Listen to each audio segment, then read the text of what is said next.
Von der Leyen constantly begged when the EU fishing boat was fined £500,000 by the UK and seized 5 tons of seafood. The Danish giant ship 54V6610 was seized by the UK on November 24, was seized by the British Coast Guard with more than 5 tons of seafood and fined £500,000 for fishing in the area UK coast.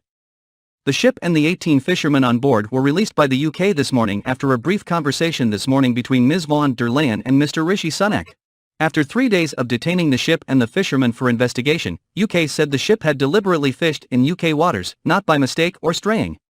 So the UK has proceeded to collect a heavy fine as a deterrent, UK Home Secretary Suella Braverman said. The owner of the ship has been fined £500,000 as required by the UK Coast Guard. On the morning of November 27, British forces released the people and the ship back home after paying the fine. Ms von der Leyen said she wished the UK would not make this case a big deal. Her request was granted when Mr. Rishi Sunak said, "We will proceed to release the ship as soon as it pays the fine and hope the ship does not let this situation happen again.